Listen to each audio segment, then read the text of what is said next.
So I think it's fair to say that at Guerrilla Cricket, we seek to maximise the fun that's seen in cricket in general. And I think it's also fair to say that within Australia, there are a number of people who are very good at that. One has been doing it for a very long time, particularly through the medium of a podcast, Can't Bowl, Can't Throw, is Kat Jones, better known as Cricket Back Kat. Welcome, Kat. Hi there. Great to talk to you, Missy. So I'd love to hear a bit about your introduction to the world of sport and to cricket in particular, and how you grew into it, close to it. Yeah, well, I guess from a very young age, I was always interested in cricket. It was probably more playing backyard cricket to start with. So we would all, Dad's from Yorkshire, so but Mum has a big family in Australia. So we would always go to Grandma's for Sunday lunch, and then in summer and even in winter actually, everyone would go out into the backyard and play cricket. And Mum's got brothers and actually a lot of cousins, and they were all younger than her. And so I would have to sort of mix it with these when I was about 8 or 9 or 10 or something. They were probably in their early 20s. So it was very strict competition. There was no underarm bowling. Highly competitive, was it? It was very competitive. You were expected to play up, and Granddad was behind the stumps. Stumps were an old rubbish can. He had a cigarette in one hand, and he used to keep one-handed, except when he was bowling. That was he never fielded anywhere else.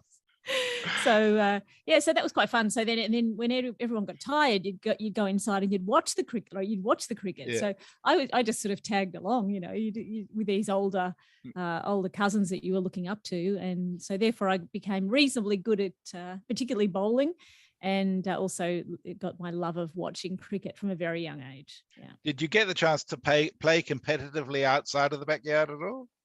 Yeah, well, I played, there was a little bit of playing at school. I mean, I'm too old to have had much of a chance of playing, but I did when I was at uni. I went to La Trobe Uni in Melbourne, but I had a lot of friends at Melbourne Uni, and I did play for Melbourne Uni Cricket Club for a little while.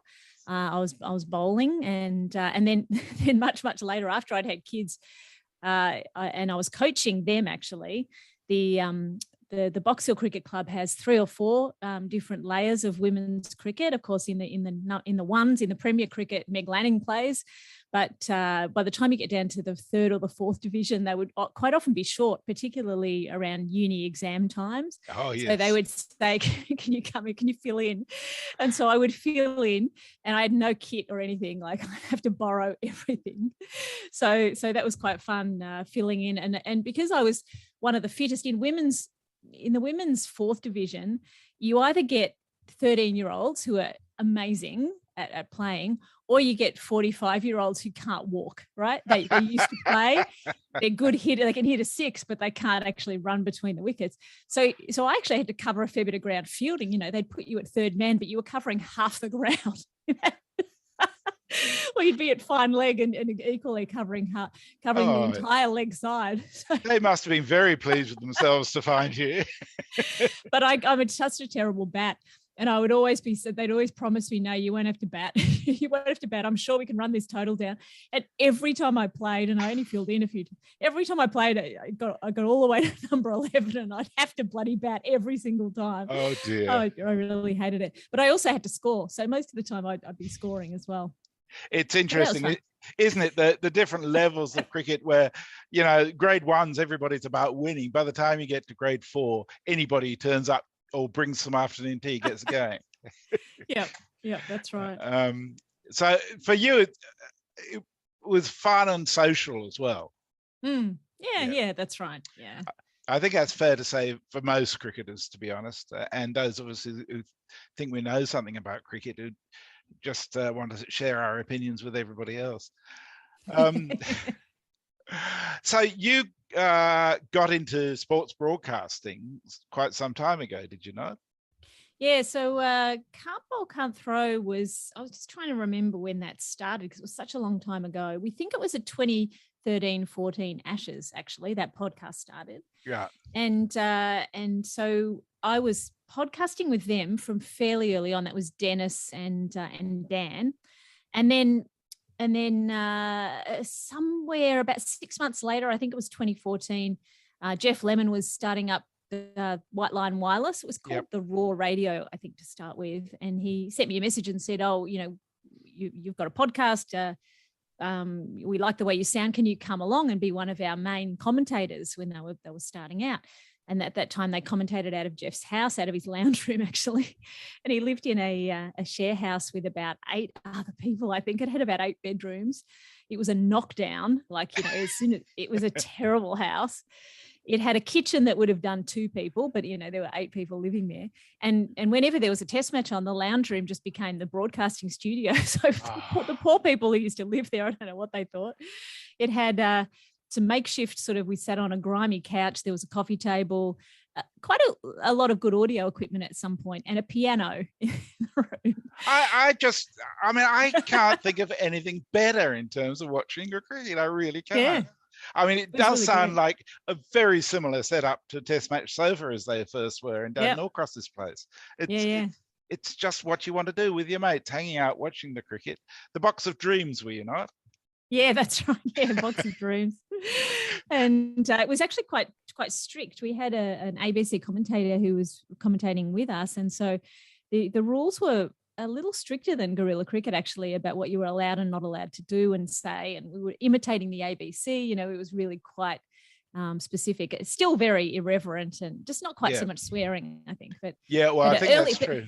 I don't think Glenn is all that keen on the swearing, but I've heard Jeff talk about the mentoring he gave that was so useful, and presumably you got some of that as well.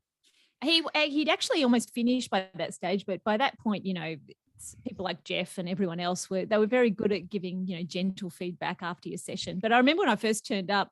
Actually, I was turning up for my first shift, really nervous. I've got no idea what I was doing, but I was definitely in it. And he said, "Oh, do you do ball by ball, or do you do colour commentary?" I was like, "Buddy, I don't do anything at the moment." But I said, "Oh, well, I'm not going to let the boys do ball by ball and the girls do colour, like bugger that."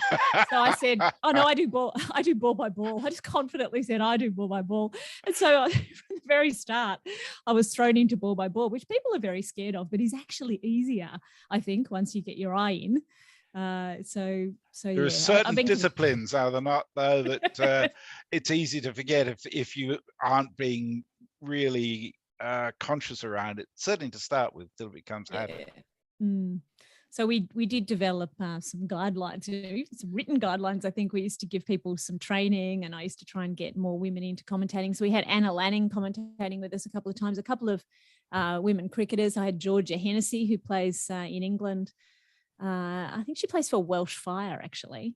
She was staying with me for a while, and she was a nanny for my kids for a little while. And so she came and commentated a few shifts. So we had quite a few interesting sort of cricketers popping in and out from time to time. I think George Bailey's sister came along one time. Oh, you are connected, are you not? Yeah, so it was really quite funny. Yeah, it was good fun. I was just trying to think of the reaction that would come within guerrilla. The anarcho-syndicalist attitude may not be all that welcoming of written rules in terms of what people can and can't say. As you say, it's a little more chaotic. Yeah, see, certain rules, though, you're not supposed to say "ooh" before the ball by ball commentator has described the ball, right? Because that's, people are listening and they don't know what the ooh is all about. So that's one of the rules that really irks me the most, I think.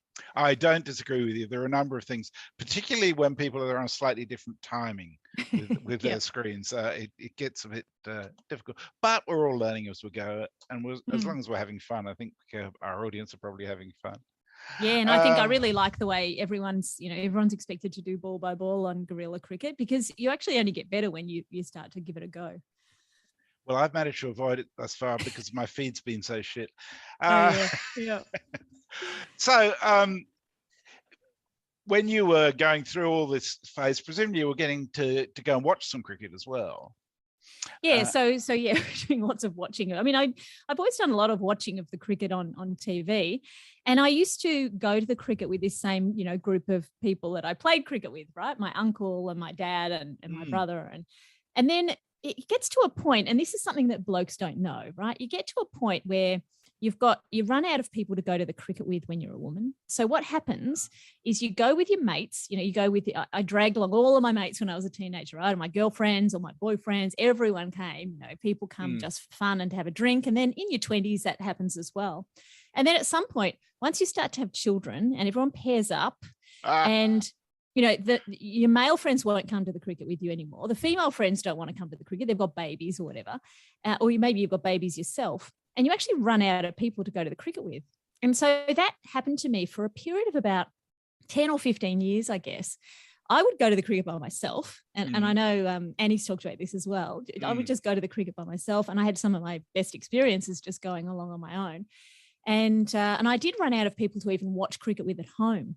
So for a while there, I stopped. I just stopped watching it. I just couldn't. I was still listening to it on the radio, but I just couldn't watch it. And then Twitter, when I found that in about 2010 or 2009 or whenever I joined, I found all these amazing people that I could watch cricket with on Twitter. So, I'd be watching on my own now, but I was still chatting with people the whole time. Yep. And I think that was an amazing sort of revelation of the power of social media and connecting people, and particularly connecting women who watch cricket.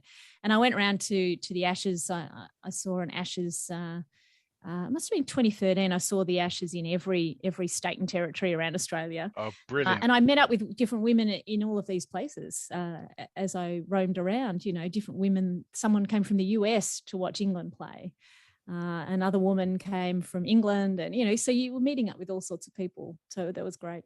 That's fantastic. The question I asked myself when you ran out of people to go to the cricket with you is whether you cut these people off because they just didn't realize how important cricket was in life.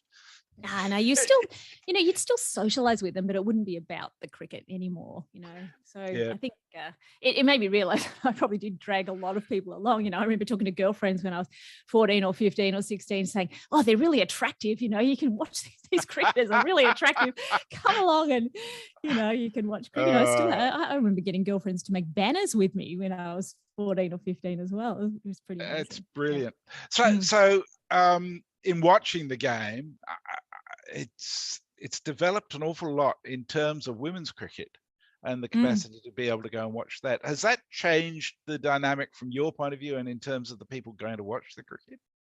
I guess there's probably some people who only got into cricket because the women have been more active. But I mean, I've always had a good experience with men's cricket as well. So I love both, and I love watching the women play as well, and particularly the really young women getting a really good chance of playing. It's really fantastic when you see someone coming in really young and doing well in the WBBL, for example. So, and because my local club is Box Hill, and that's where my kids play, that's we've always had the Meg Lanning at that club, and she's always been in and around the club. I've been to training sessions with her when I was doing when I was doing the thirds and the fourths, everyone would train together. So that's all good fun. Yeah. Are your kids any good?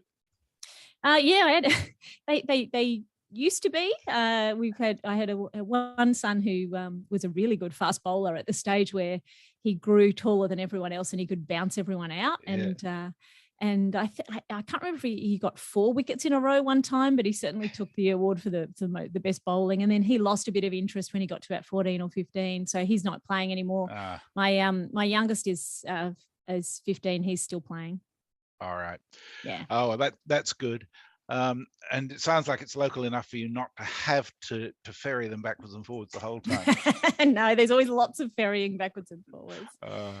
So my background is, I think, an under 12s cricket that I coached. So I was coaching as well from a fairly when they were playing under 10s, and I love coaching the little kids. Particularly getting their bowling action right, because I was always a bowler. So managing to get people to bowl off the right foot, to make sure that they can bowl overarm properly. I was always given the difficult, because some kids, as you know, they learn the wrong way of bowling, and it's really hard to get them out of that habit. But it's interesting you were asked to deal with these people, because my judgment is that a lot of coaches may have technical skills, but they're not very good with people skills. And that's where it falls down in terms of actually introducing people to ways of doing things that they don't feel they're doing really badly. Yeah, Yeah, that's true. So I'm not coaching cricket anymore. I'm still coaching basketball. As a parent, as you know, you're coaching everything all the time because you realize that if you don't do it yourself, some other idiot's going to be teaching your kid the wrong thing.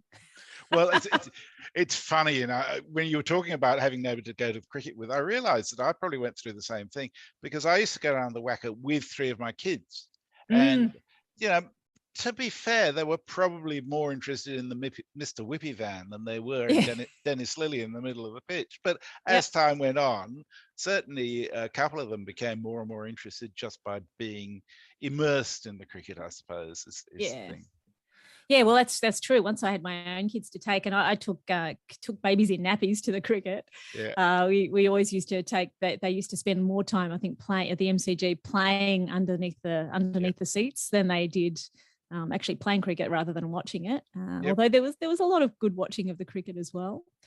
And so I remember there was one though. I mean, I think it was my youngest who was in nappies, and I was watching Sri Lanka play at Boxing Day Test, and I went on day 3, but they only made it to 2.5 days. So by the time I got there with the kids in tow, it was about midday, and I think the match ended at 1:00. And I spent at least half of that changing nappies. Like I missed the entire match. Been there, done that, yeah. That almost happened to us this season.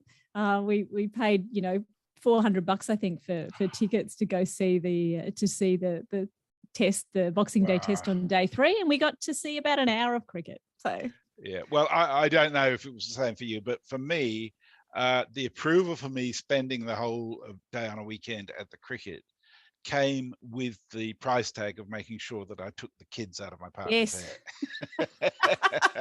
Yep, that's very familiar. That was all right. It was a good deal. Yeah, absolutely. Yeah, it's good. My kids went when they were babies. When my first experience of the cricket, and I was just trying to remember the first match I ever went to. It was 1980-81 Boxing Day Test. Would have gone on Boxing Day and went with my uncle and my dad and so on. And that was, Dan and I just worked out, that was just before the underarm incident. So it was New Zealand playing Australia a couple of months before the underarm incident happened. So that's an interesting revelation. Yeah, it's going back a while, isn't it? Yeah.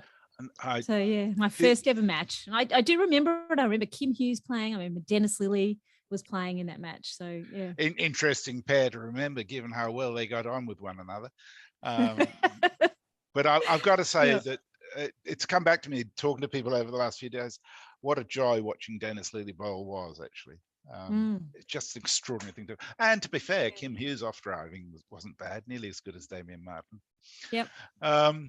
So, I mean, that's obviously fairly memorable. What is the most memorable cricket match you recall watching? I reckon it's seeing Ben Stokes at Headingley in 2019. Oh, you were actually there, were you? Yep. Wow. We went to every day of that Test match, and I had the kids with me as well. So it was a really great experience to see, although the eldest stormed out of the ground when it became clear that Australia were not going to win that match.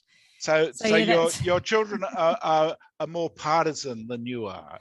They're far more, they definitely wanted Australia to win every time. So, yeah. So before that, it was one of the matches I went to on my own, and it was when Michael Bevan saved a one-day match at the MCG. So that was going back to 2002.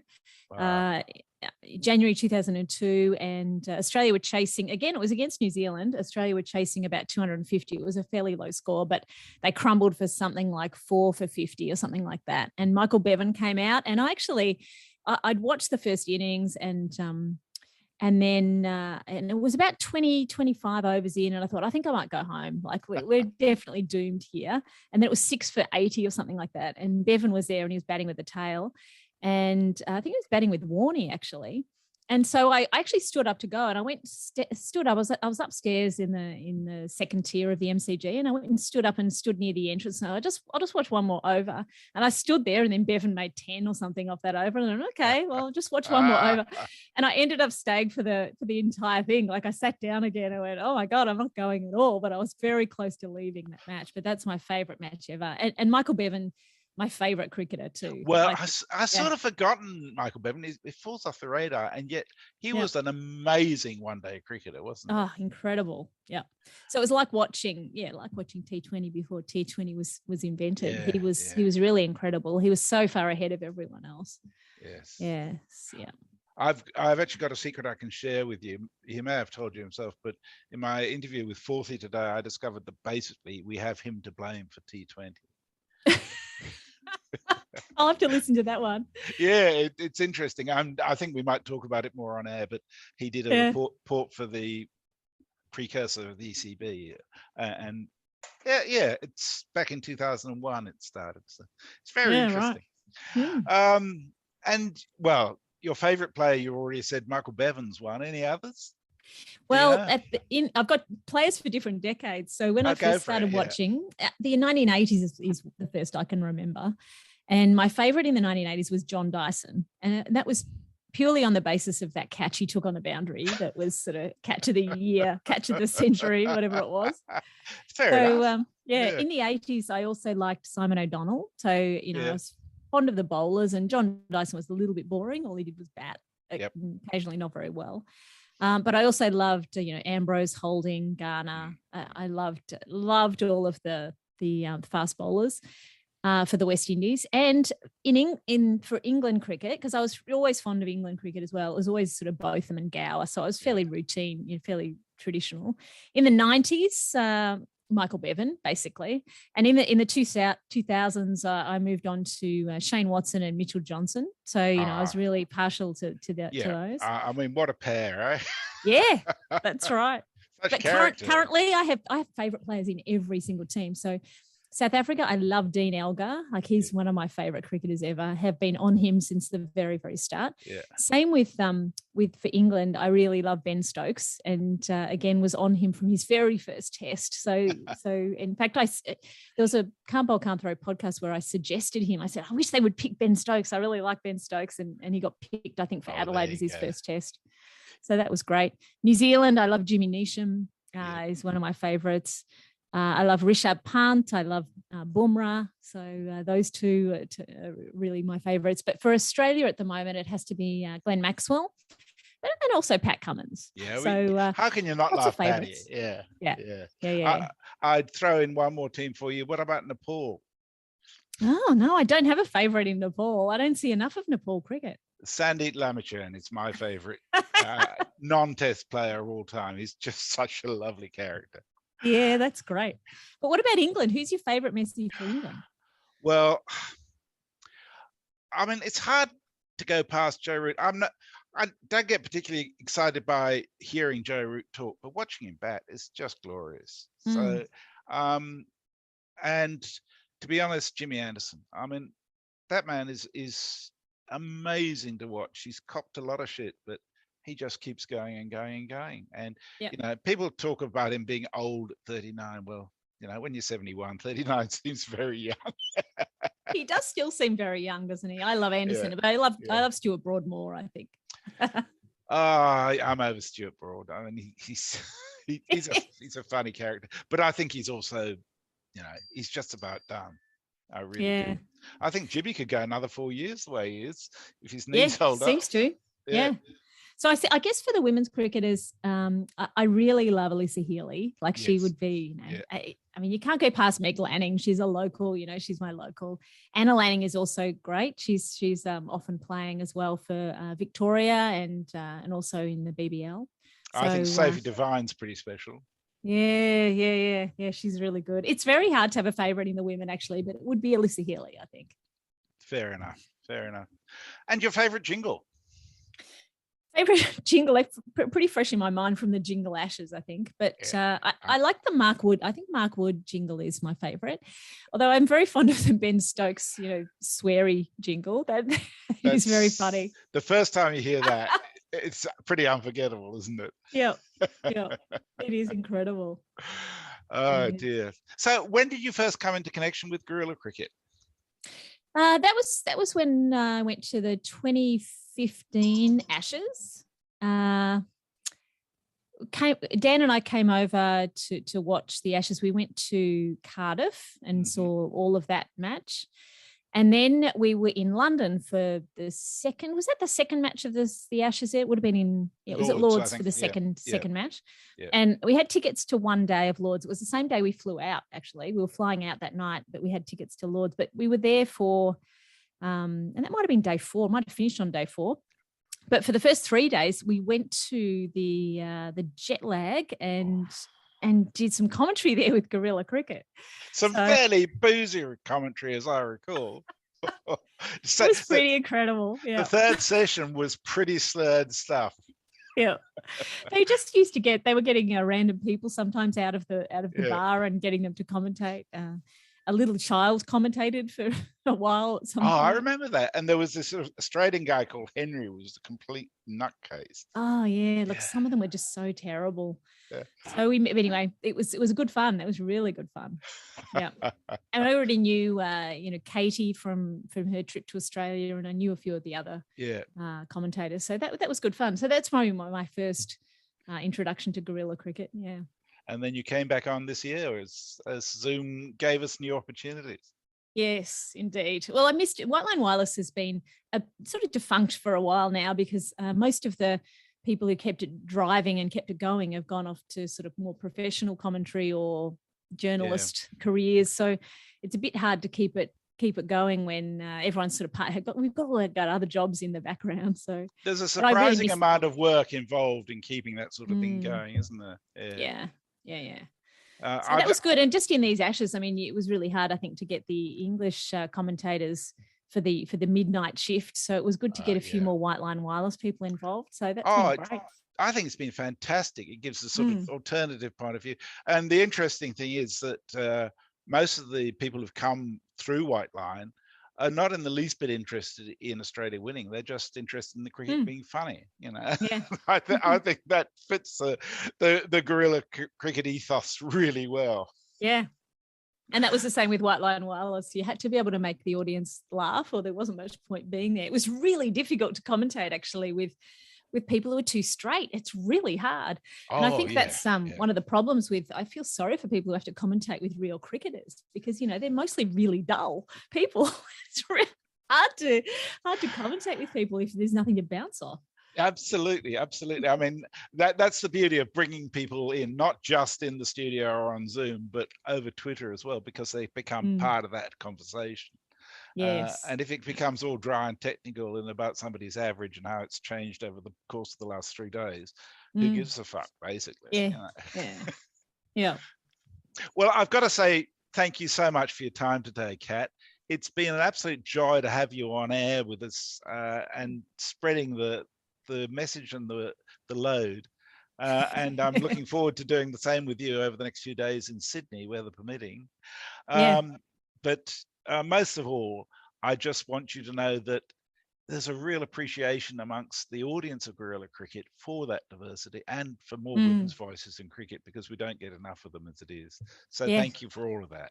Fantastic. Yeah, it's really good fun. I'm really enjoying commentating with guerrilla cricket. I'm actually commentating for Cricket Australia in the next couple of days as well. Excellent. So I'm doing the Women's National Cricket League, the Women's ODI competition in Australia. So I think I've been selected for this commentary because I'm good at commentating off the telly, because we're not going to be there in person.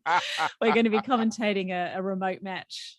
So that's in the next few days. That's the first time I've done that. So that'll be interesting. Oh, brilliant. Well, what we need to get you to do then is post the link when it's on air so that we can broadcast it to Guerrilla Folk as well. Yeah, That's sure. Fantastic. Thank you so much, Kat. All right. We'll see you later. Bye-bye.